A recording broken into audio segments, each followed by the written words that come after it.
You can feel it, can't you? This doesn't feel like a normal preseason conversation. It feels like we're at a crossroads.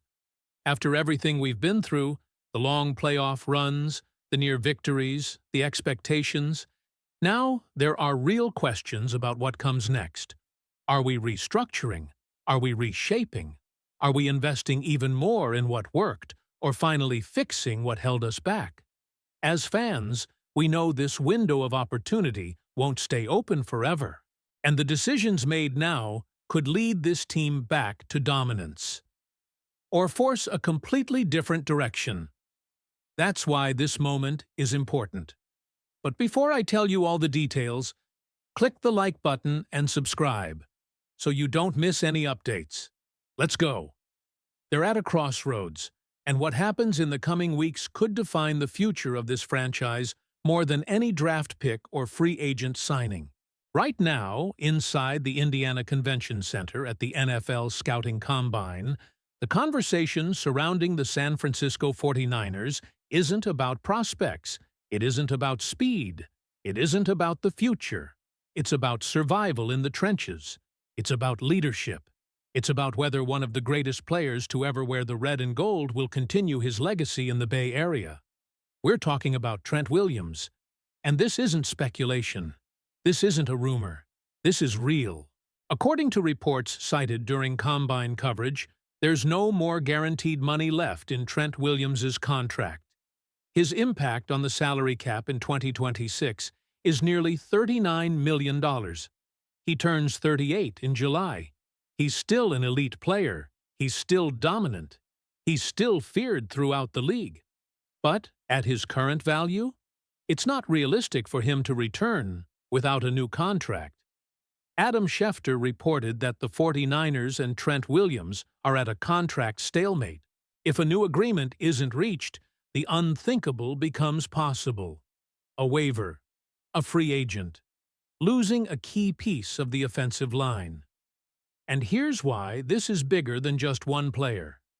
Every evaluator, analyst, and expert I spoke with at the Combine shared the same concern. The 49ers need to improve their offensive line.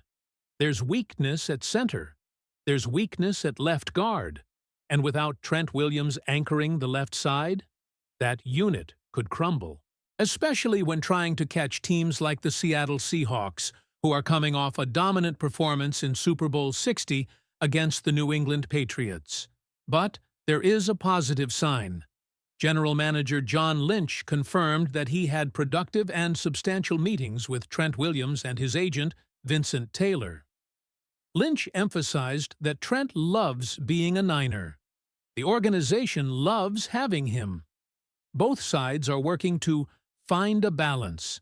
Lynch acknowledged the unique circumstances, elite player, 38 years old, but expressed confidence that they are aligned and optimistic about the future. This matters, because for 2026, this team needs Trent Williams, not just for performance, but for identity. Now, let's talk about the defense, as another big piece of news was officially announced. The hiring of Raheem Morris as defensive coordinator. This is the fourth time Raheem Morris and Kyle Shanahan have worked together on the coaching staff. And replacing Robert Saleh is no easy task. But John Lynch made it clear. Kyle Shanahan is the one who makes the technical decisions, and the organization is excited about what Morris brings. Lynch highlighted Morris's long career in the NFL, his tactical versatility, and his familiarity with the system. He cited Morris's time with the Rams as an example of greater defensive variety. He called him a visionary, someone who inspires energy and whose presence is immediately felt on any team. For fans wondering about the team's identity, yes, the 49ers seem ready to continue using the 4-3 formation with 9 receivers. This aggressive system is designed to pressure opposing quarterbacks. But the reality is this. Last season, they were last in sacks. Injuries devastated the defensive line. The pressure disappeared. And Lynch acknowledged that, historically, this team applies pressure more efficiently. Changes to the roster are on the way. They are necessary. Now, let's talk again about the offense, specifically about the wide receiver group. This unit was depleted by injuries, slow, unable to get open. In fact, offensively, the 49ers were the slowest unit in the NFL. This cannot continue if we want to get the most out of Brock Purdy. There are two paths to follow: the draft and free agency. This draft class is strong at the wide receiver position. Daniel Jeremiah described the team as having all types: big targets for short passes, aerial specialists, and smaller, faster players. Early projections mentioned options like Texas A&M's Casey Concepcion as potential fits. If they draft an offensive lineman in the first round, they'll still have value in the second and third-day picks. Free agency also offers options. Rashid Shaheed offers speed. Alec Pierce brings underrated explosiveness. Mike Evans, a future Hall of Famer with 11 consecutive games with over 1,000 yards. Seasons prior to last year could have provided stability with veterans without compromising the budget. But internal development also matters. Jordan Watkins needs to stay healthy and take a leap in quality. Jacob Cowing has dealt with persistent hamstring issues but remains a talented and cost-controlled player. Ricky Pearsall struggled with a posterior cruciate ligament injury suffered in Week 4 against Jacksonville, aggravating the injury and never fully recovering. Lynch made it clear: Pearsall is a good player, but durability is now part of the discussion. And then there's the subtle hint that caught everyone's attention. John Lynch mentioned the opportunity to bring back former players. Who could it be? Deebo Samuel. Let's be honest, Deebo Samuel was productive at times in Washington, but he hasn't surpassed 1,000 yards since 2021. His explosiveness has diminished. The team's stated goal is to have a younger, faster, and more explosive team. Would bringing Deebo back achieve that goal? That's the debate unfolding behind the scenes. And that's just the beginning of this off-season storm. Because Brandon Ayuk's situation, the concerns about the electrical substation raised during Super Bowl week, the trade rumors involving Max Crosby, and Robert Saleh's return as head coach, it's all interconnected. This franchise is at a crucial moment. And what happens next will determine whether the 49ers restructure or reinvent themselves. Now, I want to know your opinion. If the decision is between restructuring Trent Williams' roster or potentially moving forward, what would you do? And would you bring Deebo Samuel back if you had the option? Leave your opinion in the comments. I'm reading them all. But the storm doesn't end there. Because while Trent Williams' contract situation may reshape the offensive line, and while the wide receiver group is clearly under scrutiny, there's another story that has quietly intensified and become something far bigger than anyone anticipated. Brandon Ayuk. This one hurts, because this was supposed to be a success story. A first-round pick in 2020 who developed beautifully within this system. Year after year, he improved. His route running refined. His chemistry with Brock Purdy strengthened. In 2023, he achieved All-Pro status. He became one of the most complete wide receivers in football. And then it all fell apart. The contract negotiations before he signed the extension were tense, public, confusing. According to Combine coverage, when he finally signed, becoming one of the highest-paid wide receivers in the league, the expectation was for dominance. Instead, he appeared out of shape. His 2024 season started slowly. Production dipped. Energy seemed low. Then came the moment against Kansas City. A brutal hit to the knee, ACL, MCL, meniscus, structural injury, season altered, uncertain future. Before the 2025 season, he was present at the facility, in the meeting rooms. practicing routes before the preseason game against the Raiders. There was optimism. Then, the 49ers voided the guarantees on his 2026 contract. They were unhappy with how he handled certain issues internally. And then, silence. The organization reportedly hasn't heard from him in months. This isn't speculation. This is the current reality described during the combined coverage.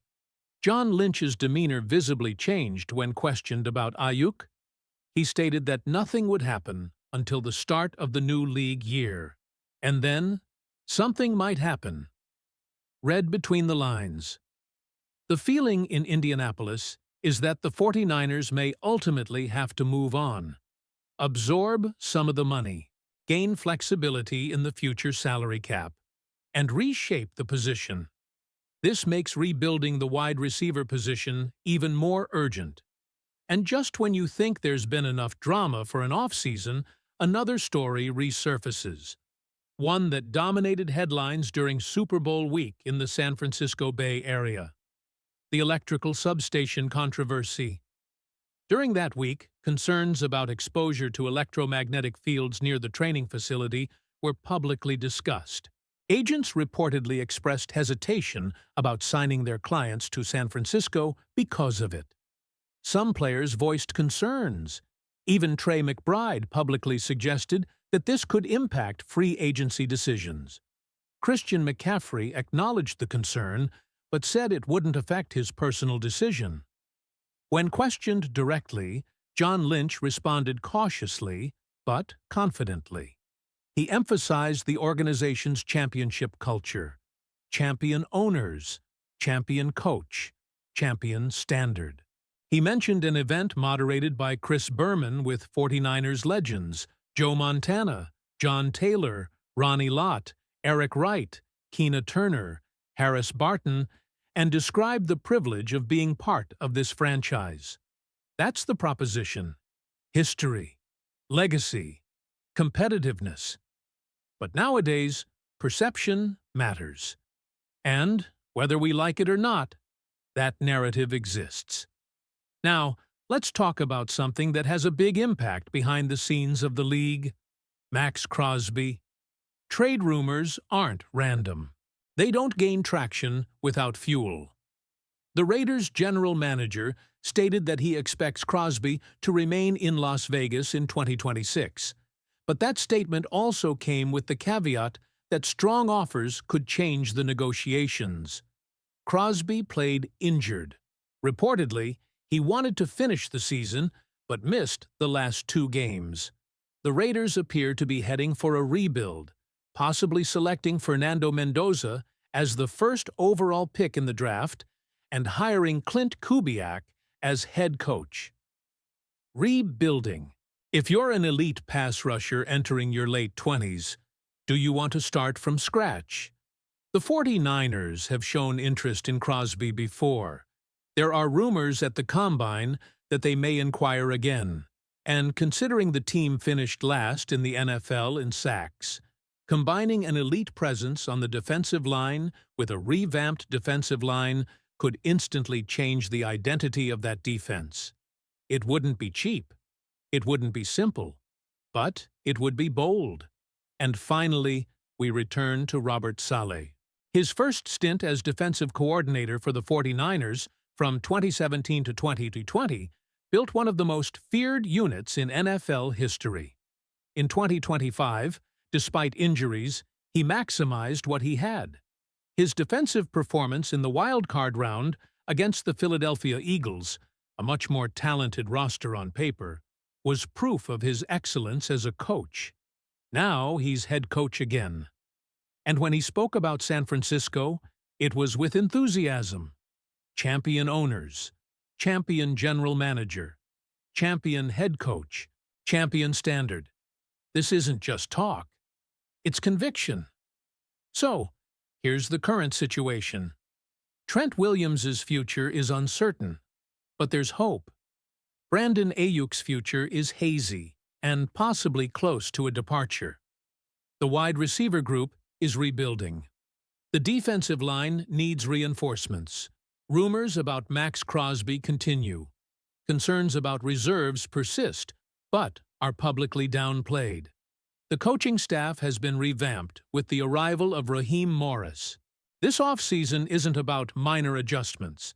This is about identity, speed, youth, salary cap management, tough decisions. This is one of the most crucial periods of the John Lynch-Kyle Shanahan era. Now, I want to know your full opinion. Should the 49ers aggressively try to sign Max Crosby if he becomes available? Should they get rid of Brandon Ayuk and completely rebuild the receiving core? And is restructuring Trent Williams' situation absolutely essential?